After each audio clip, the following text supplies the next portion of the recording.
ওগো নবীজি, আমি আপনাকে 600 উট আল্লাহর রাস্তায় দান করব। আমার নবী খুশি হয়ে গেলেন। আল্লাহ নবী যখন খুশি হয়ে গেলেন, হযরত ওসমান বলতেছেন, নবীজি, এখানে দান করা শেষ নয়, একটু অপেক্ষা করেন। নবী জানা হযরত ওসমান দৌড়ায় দৌড়ায় বাড়িতে যাইয়া হযরত ওসমানের স্ত্রীকে বলতেছে, ও আমার স্ত্রী, ঘরের মধ্যে স্বর্ণ আছে, রূপ আছে। হযরত ওসমানের রুমালটা বিছায় দিলেন, দাও এখানে, দাও এখানে, সব কিছু দাও, আজকে একটা ব্যবসা করব। হযরত ওসমানের স্ত্রী চিন্তা করলেন, মনে হয় আমার স্বামী বড় ব্যবসা করবে, আমার স্বামী মদিনায় বড় ব্যবসা করবে। হযরত ওসমানের স্ত্রী ডাক দিয়ে বললেন, স্বামী গো, আপনি কার সঙ্গে ব্যবসা করবেন? কেউ উঠবেন না। এই আমার যুবক ভাই হযরত ওসমানকে যখন বললেন, ওসমান ডাক দিয়ে বললেন, স্ত্রী রে, আসলে আমি সবচাইতে বড় ব্যবসা করে তার সঙ্গে ব্যবসা করিতেছি, সমস্ত স্বর্ণ দেব, রূপা দেব। হযরত ওসমান ডাক দিয়ে বলে, আমি দেব মাল, যার সঙ্গে ব্যবসা করিতেছি সে দেবে আমাকে জান্নাত। হে বাজানরা, হযরত ওসমান এ স্বর্ণ নিয়া রূপা নিয়া নবীর নিকটে যখন আসে রে ভাই, আশা হয় হযরত ওসমান যখন নবীর সামনে স্বর্ণটা দেন, দুই হাতে, এক হাতে স্বর্ণ, এক হাতে রূপা, আসমানের দিকে উত্তোলন করিয়া আমার আল্লাহকে বলে, আল্লাহ, আমি ওসমানের উপর খুশি, আল্লাহ তুমি খুশি হয়ে যাও। এ দুনিয়ার মুসলমান আমার বাবারা, জান দেবেন ওসমান, মাল দেবেন ওসমান, পাইবেন কি? জোরে বলেন, আর একটু জোরে বলেন। জান্নাতে যাবেননি? জান্নাতে যদি যাইতে চান, আমি মাওলানা বিলাল হোসেন জিহাদি গোপালগঞ্জ থেকে এসেছি, শেষ সময় একটু চোখের পানি ফেলাইয়া চলে যাবেন, জান্নাতি বাসিন্দা হয়ে যাবেন। এ বন্ধু আমার, এই জান্নাতে কে কে যাইতে চান? এই জান্নাতে যদি যাইতে চান, আল্লাহ নবী মিশকাত শরীফে 109 নম্বর হাদিস, আল্লাহ নবী বলিয়াছেন, জান্নাতের মধ্যে এমন একটি কামরা আছে, এমন একটি বালাখানা আছে বাজান, বাইরে থেকে ভিতরে সব কিছু দেখা যায়, ভিতর থেকে বাহিরে সব কিছু দেখা যায়। এই জান্নাত সবাই পাইবে না, এই জান্নাত সবাই পাইবে না। জান্নাতের অধিকারী ওই ব্যক্তি যার মধ্যে 4টি গুণ পাওয়া যাবে। এই 4টি গুণ হযরত ওসমানের মধ্যে ছিল। এ বাজান দেখেন আমার আপনার এই 4টি গুণ আছে কিনা। যদি আপনার মধ্যে এই 4টি গুণ পাওয়া যায়, আমার মধ্যে যদি 4টি গুণ পাওয়া যায়, তাহলে জান্নাতের মধ্যে এমন একটি বালাখানা, ওই বালাখানা কেউ পাবে না, কেউ পাবে না। আল্লাহ নবী বলেন, ওয়ালা রাসূলুল্লাহ সাল্লাল্লাহু আলাইহি ওয়াসাল্লাম, ইন্না ফিল জান্নাতি গুরাফান ইউরা যাহিরুহা মিন বাতিনিহা ওয়া বাতিনুহা মিন যাহিরিহা। আল্লাহু আকবার, আটজন আল্লাহু আকবার। এ দুনিয়া মুসলমান আমার যুবক ভাই, ওই বালাখানা কে পাইবে? যার মধ্যে 4টে গুণ পাওয়া যাবে। কয়টি গুণ? জোরে বলেন, আর একটু জোরে। জোর হলো না। 1 নম্বর গুণ হইল আদাম। 1 নম্বর গুণ হইল আদাহাল্লাহু লিমান আল কালাম। যখন আপনি কথা বলবেন, মানুষের সঙ্গে নরম ভাষায় কথা বলবেন। সন্তান বাবার সঙ্গে নরম সুরে কথা বলবে, সন্তান মায়ের সঙ্গে নরম সুরে কথা বলবেন, সন্তান তার ভাই ভাইয়ের সঙ্গে নরম সুরে কথা বলবেন, বন্ধুর সঙ্গে নরম সুরে কথা বলবেন। এই গুণটা যখন পাওয়া যাবে ওই জান্নাতের মালিক সে হবে। এ দুনিয়ার মুসলমান আমার বাবাজি, 2 নম্বর হইল ও আতামাত তোয়াম, মানুষকে খানা খাওয়ানো। 3 নম্বর হইল ওয়াতাবাসিয়াম, মাঝে মাঝে রোজা রাখা। 4 নম্বর হইল ওয়াসাল্লা বিল্লাইলি ওয়ান নাসু নিয়াম, মানুষ যখন ঘুমিয়ে যায় গভীর রজনীতে, তাহাজ্জুদ নামাজের জন্য যখন দাঁড়িয়ে যায়, এই 4টে গুণ যার মধ্যে পাওয়া যাবে ওই ব্যক্তি ওই জান্নাতে মালিক হয়ে যাবে। হযরত উসমান কি দিচ্ছেন বাজান? মাল। কি দিচ্ছেন? মাল। এরপরে দেবেন জান। হযরত উসমান রাদিয়াল্লাহু তাআলা আনহুম আল্লাহ নবীকে কত ভালোবাসতেন, আল্লাহ নবীকে কত মহব্বত করতেন। আল্লাহ নবীর নিকটে এক নবমুসলিম সাহাবী আল্লাহ নবীকে বলতেছেন, নবীজি, ও নবীজি, নবীজি আমি বাড়িতে যাইব। কেবলমাত্র মুসলমান হয়েছেন ওই নবমুসলিম সাহাবী আল্লাহ নবীকে বলতেছেন, নবীজি আমি বাড়িতে যাইব, আমার বাড়ি কোনো টাকা নাই, বাড়িতে কোনো পয়সা নাই, আমাকে আপনি কিছু হাদিয়া দেন, কিছু টাকা দেন। আল্লাহ নবী ডাক দিয়ে বললেন, ও নবমুসলিম সাহাবী, আমার জামাই হযরত উসমানের নিকটে চলে যাও। আল্লাহু আকবার। বাজান ঘুমাইছে নাকি? সমস্যা নাই তো কোনো? আল্লাহু আকবার বলেন। হযরত উসমানের নিকটে চলে যাও। নবমুসলিম সাহাবী হযরত উসমানের নিকটে গেলেন। এ বাজান সুন্দর একটি ঘটনা তুলে ধরেছি, কেউ উঠবেন না, কেউ উঠবেন না। হযরত উসমান নিকটে যখন নবমুসলিম সাহাবী গেলেন, দূর হইতে শোনেন হযরত উসমানের ঘরের মধ্যে একটি আলোচনা হইতেছে।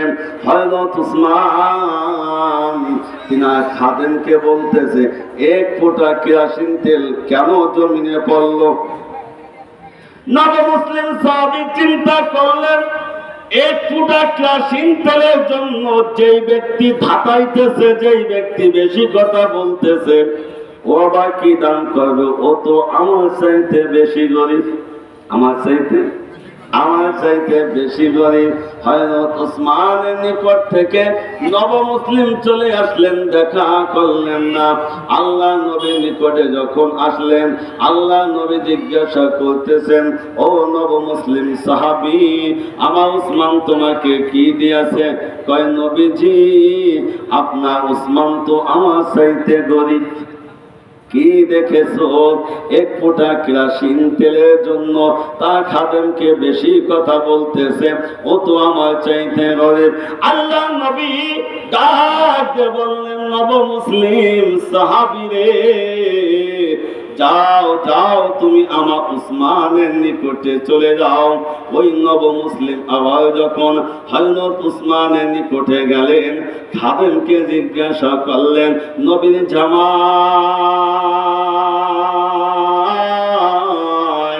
হযরত উসমান কোথায়?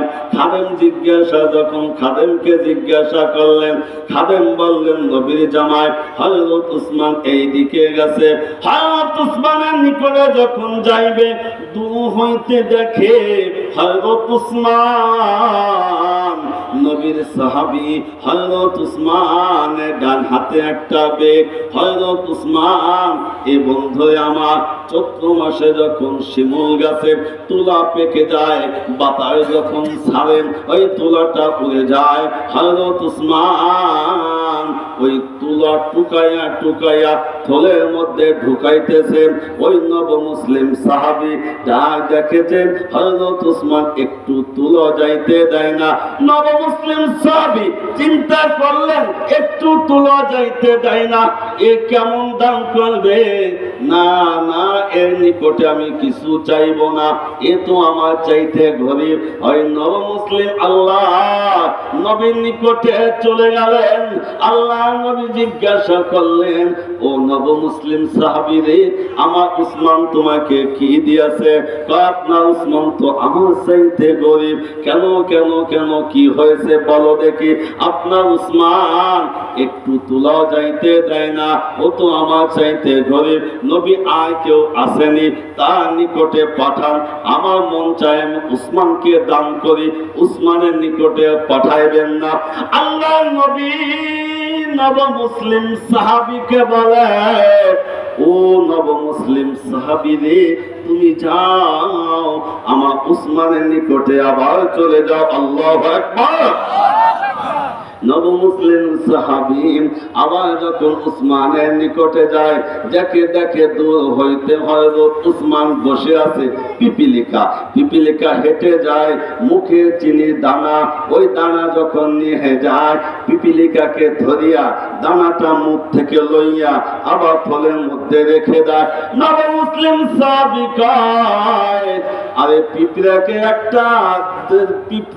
একটা চিনির কণা খাইতে দেয় না, এ আমাকে কি দান করবে? না না এর নিকটে আমি চাইবো না। নব মুসলিম সাহাবী আল্লাহ নবীর নিকটে চলে গেলেন। আল্লাহ নবীর নিকটে যখন চলে গেলেন, আল্লাহ নবী বললেন, নব মুসলিম সাহাবী আমার উসমান কি দিয়েছে? ওই নব মুসলিম সাহাবী আল্লাহ নবীকে কয়, ও নবীজি, আপনার জামাই উসমান এত গরিব, এত গরিব, পিপিলিকা মুখ হইতে চিনির কণা টেনে নেয়, আপনার জামার নিকটে পাঠাইবেন না? আমার মন চায় আপনার জামাইকে দান করতে। আল্লাহ নবী ডাক দিয়ে বলেন, নব মুসলিম রে, যাও তুমি আবার আমার জামাই উসমানের নিকটে চলে যাও। আল্লাহু আকবার।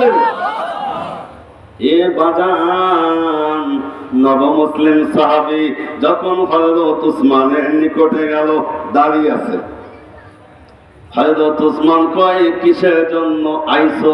কয়, আমি আসি নাই। কথা শুনছেন? আমি আসি না। আমার কথা বুঝতেছেন বলুন? আমি আসি নাই। উসমান কয়, তুমি আমার সামনে দাঁড়িয়ে আছো, আবার কই আসি নাই, আসি নাই। কয়, আমাকে পাঠায়েছে, আমি আসি না। কে পাঠায়েছে? আমার নবী। নবীর কথা শোনার সঙ্গে সঙ্গে উসমান কয়, কিসের জন্য পাঠায়েছে? আমি নব মুসলিম সাহাবী, আমার টাকা নাই, পয়সা নাই, ঘরে ডাউল নাই, চাউল নাই, আমাকে কিছু দান করেন।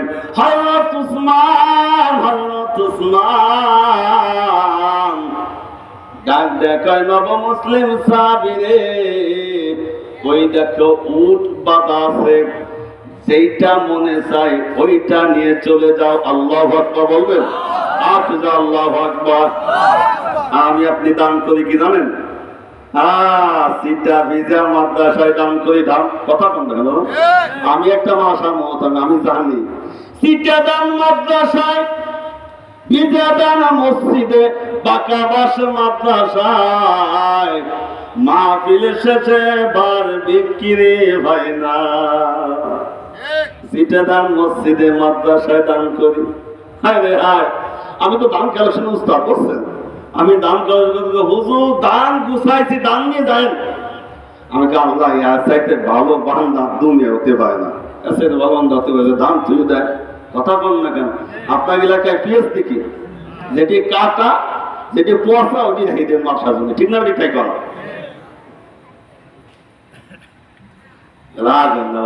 বুঝতে আইসে চলে যাবেন, আর দেখা হতে পারে না হতে পারে। হযরত উসমানকে নিয়ে যাও, সবচাইতে ভালোটা তুমি নিয়ে চলে যাও। উঠে একটা খাসলাত আছে জানেন, নিতা যেদিকে সব সেদিকে যায়। কি বলেন, ভুল করলাম নাকি? হাঁসের একটা খাসলাত আছে, সামনে হাঁস যেদিকে যায় পিছনে হাঁস সব সেদিকে যায়। আর মহিলাদের একটা খাসলাত আছে, এই এলাকার মহিলারা সবাই ভালো, এরা সারা জীবন তার স্বামীরে বর দেওয়া হবে। আল্লাহ যদি বর দেওয়া শুনতো এই দেশে আর পুরুষ লোক থাক না, ঠিক না? তাই বলে কথা কম না কেন? আমার এলাকার মা বোনরা আলহামদুলিল্লাহ ভালো। দেখেন আপনি বর্তমানে একটা ছেলে জোনার একটা ছেলে, তাকে হত্যা করেছে ষড়যন্ত্রভাবে। মেয়ের নাম হচ্ছে বর্ষা। আমি তো কেউ বলি না বর্ষা না, ওর নাম 1 নম্বর বিশ্বাস, ঠিক না? ঠিক তাই বলেন। ছেলেদের জীবন নিয়ে সিনেমিনে খেলাইছে, একটাই মাত্র ছেলে। মা বাবা কত আশা, কত আকাঙ্ক্ষা, সব আকাঙ্ক্ষা আশা মাটির সাথে মিশে গেছে একটি মহিলা, ঠিক না? ঠিক তাই বলেন। এই জন্য আমি আপনাদের মাঝে একটি বয়ান করবানি, সেটা হলো কি, 4 শ্রেণীর মা বাবা বিনা হিসেবে জান্নাতে ইনশাআল্লাহ। আপনারা সবাই শুনবেন না ইনশাআল্লাহ? এর পরে শেষে দিয়ে হযরত উসমান বলছে, ভাই তুমি নিয়ে যাও, সবচাইতে ভালো উট সেটা তুমি নিয়ে যাও। উটটা নেগাম ধরছে, সবচাইতে তাজা মোটা যেটা, বলবেন না আমার যদি কোন হুজুর ধান নিতে চায় দুধান নিয়ে যান, আমি কি বাচ্চা একটাও খালি রাখতাম? কথা কম না কেন? একটা খালি রাখবো না, গাদায় ঢুকো না একেবারে। এর বতিনা আমি নিজেই বলবো, কিন্তু দাম খাওয়া যাবে না। ভালো হাই পাই সবচাইতে তাজা মোটা সেদিনে আটা দিচ্ছে, আটা দিলে সব পিছনে পিছনে রওনা দিচ্ছে। নবী মুসলিম সাহাবী হযরত উসমানকে বলে, ভাই উসমান এখন একটি আওয়াজ দেবেন, আমি যখন দানের কথা বলবো আওয়াজ দেবেন, বিকট একটি আওয়াজ দেবেন। ইতিপূর্বে এরকম আওয়াজ দেন নাই। হযরত উসমানকে বলে, উসমান আমি একটি উট নিয়ে যখন রওনা হয়েছি, পিছনে যত উট আছে সব আমার সঙ্গে রওনা হয়। উসমান কয়, নব মুসলিম সাহাবী রে, আমি আল্লাহ এবং নবীকে খুশি করার জন্য সমস্ত উট আল্লাহ রাস্তায় দান করে দিলাম। নব মুসলিম সাহাবী যাও, তুমি নিয়ে যাও। নব মুসলিম সাহাবী কয়, দেখলাম কি হইল কি, দেখলাম কি হইল কি, কথা বুঝছেন আমার? আজকে বলবেন দেখলাম কি হইল কি? উসমান কয়, কি দেখেছো? নব মুসলিম সাহাবী কয়, দেখলাম কি হইল কি, কি দেখেছো? দুনিয়া মুসলমান সন্তান, মুসলমান আমার যুবক ভাইরা, হযরত উসমানকে যখন বললেন, নব মুসলিম আসলেন হযরত উসমানের নিকটে। হযরত উসমানকে বলতেছেন, উসমান আমি আপনার নিকটে 3 দিন এসেছি, 4র্থ দিন আমি দান নিছি, 3 দিন এসে 3টি ঘটনা দেখেছি। কি দেখেছো বলো দেখি? প্রথম দিন যখন আমি দেখলাম, আপনার নিকটে যখন আসলাম, আমি দেখি আপনি 1 ফোঁটা কেরোসিন তেলের জন্য আপনার কর্মচারীকে আপনি ধাতাইতেছেন, বেশি কথা বলতেছেন। আমি আপনার নিকট থেকে চলে গেছি, কেননা আপনি তো গরিব মানুষ। এখন দেখি না না আপনি উল্টো হয়ে গেছেন। নব মুসলিম সাহাবী এই কথা শুনিয়া নবীর জামাই হযরত উসমান, আল্লাহু আকবার, আমি আসমানের দিকে যখন হাত উত্তোলন করব, আল্লাহু আকবার বলতে রাজি আছেন? আল্লাহু আকবার বলেন তো। গম ভাঙবো, মাঝে মাঝে পরীক্ষা নেব খেলাম। নব মুসলিম সাহাবী যখন এই কথা বললেন, হযরত উসমান কয়, নব মুসলিম সাহাবী রে, এই কেরোসিন তেল ছিল বাইতুল মালে কেরোসিন তেল। 1 বোতল হইতে অন্য বোতলে ঢালতে যায় 1 ফোঁটা কেরোসিন তেল পড়ে যায়। 1 ফোঁটা কেরোসিন তেল যদি 1 বোতলে কম থাকে, কিয়ামতের ময়দানে আল্লাহর যদি আমাকে জিজ্ঞাসা করে, ওসমান বাইতুল মাল তোমাকে দেওয়া হয়েছিল বন্টন করার জন্য, 1 ফুটা কেরোসিন তেল কেন তুমি কম দিলা? আমি আসামি হয়ে যাইব। দুনিয়া মুসলমান, আওয়ামী লীগ বলি না, বিএনপি বলি না, জাতীয় পার্টি বলি না, কোন পার্টি বলি না, এই বাংলাদেশের রাজনীতি আর শান্তি হবে না। কথা কন না কেন? শান্তি হবে না। যেই পার্টি আসবে সে শুধু খাবে আর বিদেশে পাচার করবে। শান্তি হবে তখন, শান্তি হবে আমরা সব রাজনীতি বাদ দিয়া কবরস্থান হইতে সমস্ত লাশ উঠিয়া যদি ওরা যদি দেশ চালায়। ওরা মুগুরি বাড়ি খাইছে, ওরা চিন্তা করবে আর চুরি করা যাবে না। কথা কয় না কেন? হ্যাঁ, যারা জান্নাতে তারা চিন্তা করবে ভালো কাজ করলে জান্নাতে তারা কি পাইব, আর ভালো জান্নাত পাইব। আর যারা জাহান্নামী চুরি করে গেছে, গাদা মদ এবা খাইয়া গেছে, এ বন্ধুরা চিন্তা করবে সরকারি টাকা দিয়া, জনগণের টাকা দিয়া মদ খাওয়া যাবে না, জাহান্নামে যাবে না। এই জন্য দুনিয়া মুসলমান, বাংলাদেশে আর শান্তি ফিরে আসবে না। হযরত উসমান কি কয় জানেননি? এটা বাইতুল মাল, এই জন্য আমি